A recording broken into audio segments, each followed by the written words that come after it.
Anggota DPR RI Heri Gunawan sidak sejumlah dapur pelayanan pemenuhan gizi di wilayah Kabupaten Sukabumi, Jawa Barat.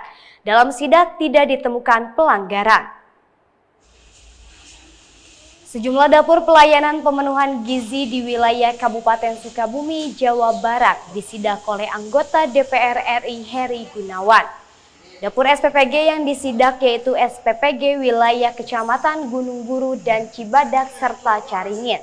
Sidak ini meninjau cara mengelola menu makan bergizi gratis yang akan disalurkan di sejumlah sekolah dan ibu hamil serta balita. Jadi kalau melihat di dalamnya sih oke lah, masih baik. Dan yang saya apresiasi satu tadi pada saat kita melihat terkait pengelolaan limbah, ternyata di sini sudah menggunakan otomatisasi dalam artian tidak manual seperti itu. Jadi limbahnya terolah dengan lebih baik dibanding SPPG yang lain. Sementara Kepala Pengelola Dapur SPPG Mangkalaya Said Agil memaparkan, keberadaan Dapur SPPG memberi lapangan kerja warga lokal yang direkrut. Sedangkan untuk bahan menu diperoleh dari pedagang sekitar sesuai kebutuhan gizi MBG.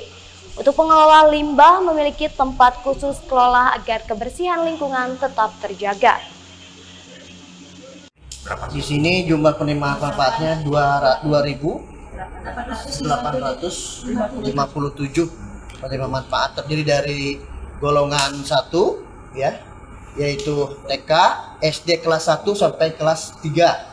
Lalu golongan 2 itu dari SD kelas 4 sampai kelas 6. Karena kami semuanya rata-rata.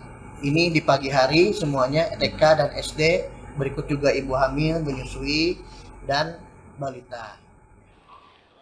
MBG merupakan bagian program Presiden guna memenuhi gizi para pelajar di setiap sekolah dan balita, serta ibu hamil guna mencerdaskan generasi bangsa. Dari Kabupaten Sukabumi, Iqbal Bakar, Tim Liputan MGS TV melaporkan.